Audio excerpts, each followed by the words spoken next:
మీ శ్రేయస్సు కోసం చేసే పూజలు, హోమాలు, యజ్ఞాలు ఇప్పుడు ఒక్క క్లిక్ దూరంలో వేదమందిర్.com.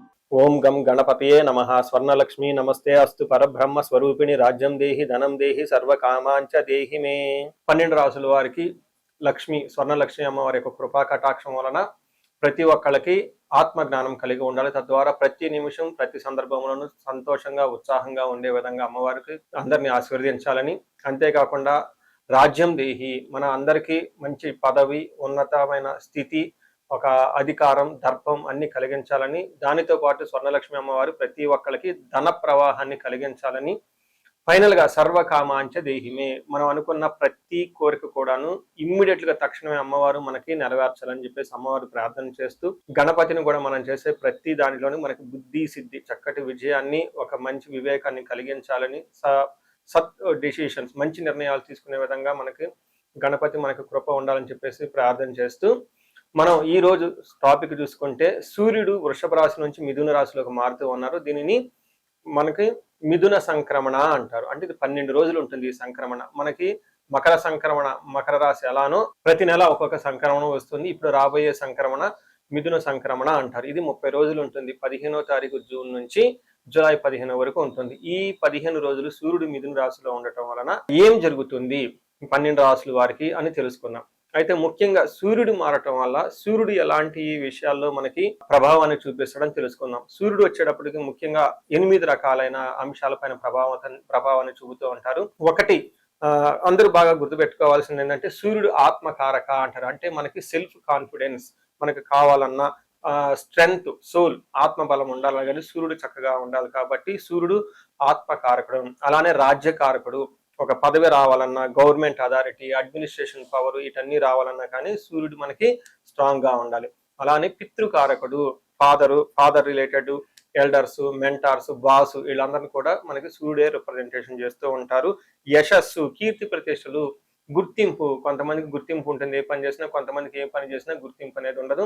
ఈ గుర్తింపు లేకపోవడం కూడా కారణం కూడా సూర్యుడు వాళ్ళ జాతకంలో సరిగ్గా లేకపోవడం అని గమనించుకోవాలి. పదవి, అధికారం అంటే మీకు ఒక స్టేటస్, అంటే ఒక లేబుల్, మేనేజర్ నుంచి హైయర్ మేనేజర్, వైస్ ప్రెసిడెంట్, ఇలా ఒక్కొక్క లెవెల్ బై లెవెల్ ఎదుగుతూ ఉంటారు. అలాంటి పదవి, పొజిషన్ మీకు రావడానికి కూడా కారణం సూర్యుడు అని తెలుసుకోవాలి. అంతేకాకుండా అధికారం, పవర్, లీడర్షిప్, కమాండింగ్ పవర్, మీరు ఒక పని చెప్తే ఎదుటి వాళ్ళు చేయగల సామర్థ్యం అంతా కూడాను సూర్యుడు మెట్టే మీ జాతకంలో డిసైడ్ అవుతూ ఉంటుంది. తేజస్సు, ఆరోగ్యం, మంచి గ్లోరీ ఉంటుంది, మీకు ఎనర్జీ ఉండాలి, బ్రిలియన్స్, చాలా చక్కగా మీ ఫేస్ అంతా ఎప్పుడు కలగా ఉత్సాహంగా ఉండాలి, దానికి కూడా కారకుడు సూర్యుడు. ముఖ్యంగా లాస్ట్ లో ఆరోగ్య ప్రదాత, సూర్యుడిని ఆరోగ్యం ఇచ్చే వాళ్ళు అంటారు. ఎవరి జాతకంలో అయితే సూర్యుడు సరిగా ఉండరో వాళ్ళకి అనారోగ్యంతో బాధపడుతూ ఉంటారు. ఎవరికైతే సూర్యుడు చాలా జాగ్రత్తగా ఉచ్చ స్థానంలో ఉంటారో చక్కగా వాళ్ళకి హెల్దీగా ఉంటారు, ఫిజికల్ గా చాలా స్ట్రాంగ్ గా ఉంటారు, ఒక పవర్ వాళ్ళలా ఉంటుంది అని తెలుసుకోవాలి. ఇలా 8 రకాలైన ముఖ్యమైన కారకాలు ప్రతి ఒక్కళ్ళ జీవితంలో సూర్యుడు అనేది ప్రభావాన్ని చూపిస్తూ ఉంటారు. అయితే ఈ సూర్యుడు మిథున రాశిలో ఉండటం వల్ల ఇందాక వరకు మనం చెప్పుకున్న విషయాల్లో కొందరికి అనుకూలంగా ఉంటుంది, కొందరికి ప్రతికూలంగా ఉంటుంది. ఏ రాశులు వాళ్ళకి అనుకూలంగా ఉంటుంది, ఏ రాశులు వాళ్ళకి ప్రతికూలంగా ఉంటుందో మనం చూద్దాం. కర్కాటక రాశి చూస్తే, కర్కాటక రాశి వాళ్ళు సూర్యుడు 12వ స్థానంలో ఉన్నాడు. సూర్యుడు 12వ స్థానంలో ఉంటే అంత యోగ్యతనివ్వదు. చాలా మందికి జాబులు పోయే అవకాశం ఎక్కువగా ఉంటుంది, గమనించుకోవాలి. చాలా మంది నా వీడియోలో చూసి కాల్ చేస్తూ ఉంటారు, అంటే మీ వీడియోలు చూసాము, మీరు చెప్పిన విధంగా జాబులు పోయినాయి అని చెప్తూ ఉంటారు. దానికి కారణం సూర్యుడు 12వ స్థానంలో ఉన్న జన్మ రాశిలో ఉన్న జాబులు పోయే అవకాశం ఎక్కువగా ఉంటుందని శాస్త్రంలో వివరించడం జరిగింది. వీళ్ళకి 12వ స్థానం వచ్చేటప్పటికి హాస్పిటలైజేషన్ కి సంబంధించి కానివ్వండి, లేదా వీళ్ళు ఆధ్యాత్మికంగా ఎక్కువగా ట్రావెల్ చేయటంలో కానీ, లేదా విపరీతమైన ఖర్చులు పెట్టే అవకాశం కూడా ఎక్కువగా ఉంటుంది. దూరంగా ఐసోలేషన్, ఉన్న ఊరు నుంచి, ఉన్న ఇంటి నుంచి కొంతకాలం దూరంగా ఉండి ప్రయాణాలు చేసే అవకాశం కూడా ఎక్కువగా ఉంటుంది. ట్రాన్స్ఫర్స్ అయ్యే అవకాశం ఎక్కువగా ఉంటుందని గమనించుకోవాలి. అలానే ఎన్ఆర్ఐలు ఎవరైతే ఉన్నారో వాళ్ళకు కూడా కొంచెం ప్రాబ్లం అయ్యే అవకాశం ఎక్కువగా ఉంటుందని గమనించవచ్చు. 12వ స్థానంలో సూర్యుడు ఉంటే ఏం జరుగుతుంది? మనకి ఫస్ట్ మహర్షులు సంస్కృతంలో ఏం చెప్పారో ఒక శ్లోకం తెలుసుకొని చూసి దాంట్లో మీనింగ్ కూడా మనకి వివరించే ప్రయత్నం చేస్తాను. మనకి ఇందులో ఏం చెప్తారంటే శ్లోకంలో, స్వస్థాన నాశనం చైవ బంధురోగ ధన వ్యయ ప్రాణ పర్యంతం మాపత్తిం అవమానం రవే వ్యయస్థానం అంటే 11వ స్థానంలో కనుక సూర్యుడు ఉంటే ఏమవుతుందంట, స్వస్థాన నాశనం చైవ, ఉన్న పదవిని పోగొట్టుకుంటారు. ఎవరైతే ఒక మంచి పొజిషన్ లో ఉన్నారో వాళ్ళ ఇండివిజువల్ జాతకంలో గనుక జాతకం సరిగా ఉంటే కొంచెం అవమానాలు ఎదురవుతుంది, కొంచెం స్లో అవుతుంది. ఇండివిజువల్ జాతకంలో కనుక సరిగా లేకపోతే ఇది దానికి యాడ్ అయ్యి ఇంకా ప్రాబ్లం, జాబులు పోయే అవకాశం ఎక్కువ ఉంటుందని గమనించుకోవాలి. స్థాన నాశనం, ఉన్న పదవి నుంచి కోల్పోయే అవకాశం ఉంటుంది తెలుసుకోవాలి. ఇంకా రాజకీయ నాయకులు కానివ్వండి, పోలీస్ డిపార్ట్మెంట్లో ఉన్న వాళ్ళు కానివ్వండి, లేదంటే గవర్నమెంట్ అఫీషియల్స్ ఎవరున్నా, ఈవెన్ ఎన్ఆర్ఐలు, ఒక మేనేజర్ లెవెల్ పొజిషన్స్లో ఎవరైతే ఉంటారో, మిడ్ లెవెల్ పొజిషన్లో ఎవరైతే ఉంటారో, టీమ్ లీడర్ ఎవరైతే ఉంటారో వాళ్ళకి విపరీతంగా ప్రెషర్ వచ్చే అవకాశం ఉంటుందని గమనించుకోవచ్చు.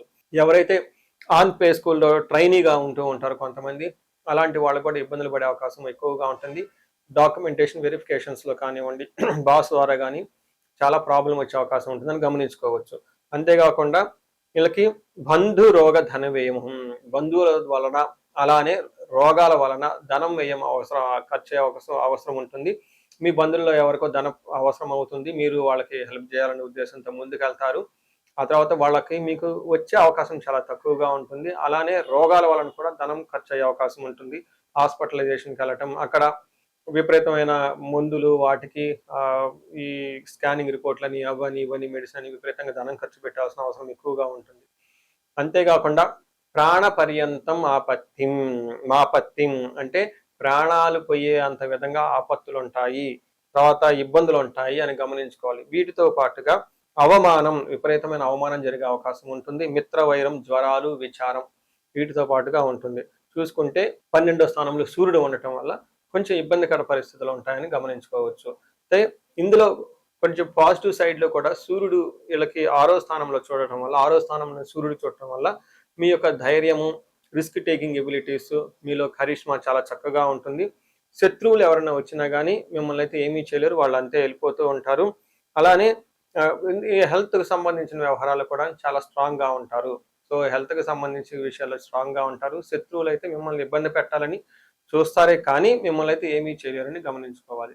సో చూశారు కదండి, ఈ రాశి వాళ్ళకి 12వ స్థానంలో సూర్యుడు ఉండటం వల్ల కొంచెం ప్రతికూలమైన పరిస్థితులు, ఇబ్బంది పడే పరిస్థితులు ఎక్కువ ఉన్నాయని గమనించుకోండి. చక్కగా పరిష్కారాలు చూపించుకోవటం, పరిహారాలు చేసుకోవటం ఎంతైనా అవసరం. మనం పరిహారాలు చూసుకుంటే సూర్యుడికి కొన్ని పరిహారాలు అంతా మీరు చేసుకునే పరిహారాలు కొన్ని ఉంటాయి. కొన్ని వచ్చేటప్పటికి బ్రాహ్మణ పండితులతో చేయించుకోవటం చాలా ముఖ్యం. కొన్ని క్షేత్ర దర్శనాలు కూడా చేసుకోవటం చాలా చాలా ఇంపార్టెంట్. ముందు ముఖ్యంగా మీవంతా సెల్ఫ్ రెమెడీస్ అంటారు, మీరంతా స్వయంగా చేసుకునే పరిహారాలు కొన్ని ఉంటాయి. అందులో ముఖ్యంగా చూసుకుంటే సూర్య నమస్కారాలు చేయడం చాలా ఇంపార్టెంట్. సూర్య అష్టకం చదవటము లేదా ఆదిత్య హృదయ స్తోత్రం చదవటం కూడా చాలా ఇంపార్టెంట్. ఎప్పుడైతే ఆదిత్య హృదయ స్తోత్రము, హనుమాన్ కార్యసిద్ధి మంత్ర రెండు కలిపి కనుక చదువుకలిపితే ఇంకా చాలా మంచి రిజల్ట్ ఉంటుంది. సో ఇక్కడ ఆదిత్య హృదయ స్తోత్రంతో పాటు హనుమాన్ చాలీసా కానీ, హనుమాన్ కార్యసిద్ధి మంత్రం కానీ చదువుకుంటే ఇంకా చక్కటి మంచి రిజల్ట్ వస్తుంది. సో ఇవన్నీ మీరు చేసుకునే మీ వరకు మీరు చేసుకోవచ్చు. ఇంకా టెంపుల్స్కి వెళ్ళేసి అక్కడ నవగ్రహాల చుట్టూ తిరిగి గోధుమలు కనుక దానం చేయగలిగితే, సద్బ్రాహ్మణులకి, సత్పురుషులకి చేయగలిగితే ఇంకా మీకు చక్కటి మంచి రిజల్ట్ వస్తుందని గమనించుకోవాలి. సో అది మీ వరకు చేసుకోగలుగుతారు. మీ ద్వారా కాకుండా కొన్ని సమస్య తీవ్రంగా ఉంటే పండితులను కలిసి, లేదంటే మా ద్వారా అపాయింట్మెంట్ తీసుకొని జాతక చక్రం కూడా చూపించుకొని చేపించుకోవడం చాలా ఉత్తమం. ఇందులో ముఖ్యంగా సూర్యుడికి సంపూర్ణమైన శాంతులు చేయాల్సి ఉంటుంది. గ్రహ శాంతి అంటారు. ఈ గ్రహ శాంతిలో సూర్యుడికి జపాలు, దానాలు, తర్పణాలు, హోమాలు ఇవన్నీ చేస్తూ ఉండాలి. వీటితో పాటుగా ఇంకా మీ యొక్క ఇండివిజువల్ జాతకం చూపించుకోవడం చాలా చాలా ముఖ్యం. ఎవరికైతే మీ యొక్క ఇండివిజువల్ లైఫ్లో మీకు ఏజ్ 35 to 45 మధ్యలో ఉండి 40 years ప్లస్ ఆర్ మైనస్లో ఉన్న వాళ్ళకి ఎక్కడైనా మీకు లైఫ్ స్టాగ్నేటెడ్ కనిపించింది, అప్పటిదాకా సక్సెస్ఫుల్ ట్రాక్ రికార్డు ఉండి ఇక్కడ ఎందుకో ఆగిపోయారు, గ్రోత్ లేదని మీకు అనిపిస్తే ఒక్కసారి కాల్ చేసి అపాయింట్మెంట్ తీసుకోండి, మీ జాతకం చెక్ చేసుకోండి. నేను 35 to 45 ఏజ్ గ్రూప్ రీసెర్చ్ గ్రూప్గా చేస్తూ ఉన్నాను. చాలా మంది పీపుల్ మిడ్ లైఫ్ క్రైసిస్ అని చెప్పేసి ఇక్కడ ఆగిపోతూ ఉంటారు. చాలా మందికి డైవర్స్ అవుతూ ఉంటుంది, సడన్ గా కెరీర్లో బ్రేక్ వస్తూ ఉంటుంది.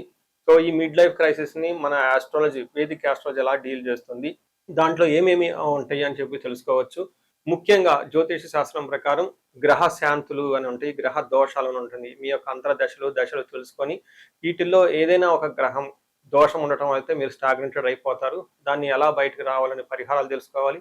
వీటితో పాటుగా మీకు ఏమైనా శాపాలు ఉంటే, పితృశాపం, కాలసర్ప దోషము, ఇలా మాతృశాపం, స్త్రీ శాపం, ఇంకా ఏమైనా యాక్టివ్గా శాపాలు ఉన్నాయా, ఈ శాపాలు ఉండటం వల్ల కూడాను మీరు లైఫ్లో గ్రోత్ లేకుండా ఆగిపోయే అవకాశం ఉంటుంది. సో ఎవరికైనా సరే ఎలాంటి ప్రాబ్లం ఉన్నా ధనానికి ఇబ్బంది పడిపోతూ ఉంటే స్వర్ణలక్ష్మి విశేష హోమం చేయించుకోండి.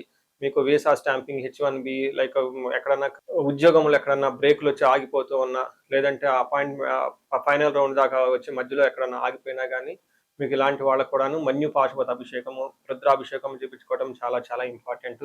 భార్యాభర్తల మధ్య గొడవలకు అన్యోన్య దాంపత్య పాశుపతం చేయించుకోవటం, ఎవరికైనా సర్పాలు, కాలసర్ప దోషాలు, మహాకాలసర్ప దోషాలు అంటే కాలసర్ప దోష నివారణ పూజలు, పితృదోష నివారణ పూజలు మీ యొక్క జాతకం చూసుకొని ఇవన్నీ చేసుకోవటం వల్ల జీవితంలో 10 రెట్లు ఖచ్చితంగా వెళ్ళే అవకాశం ఎక్కువగా ఉంటుందని గమనించుకోవాలి. మీ అందరికీ అష్టైశ్వర్యాలు కలగాలని, భోగభాగ్యాలు కలగాలని చెప్పేసి కోరుకుంటున్నాను. నమస్తే.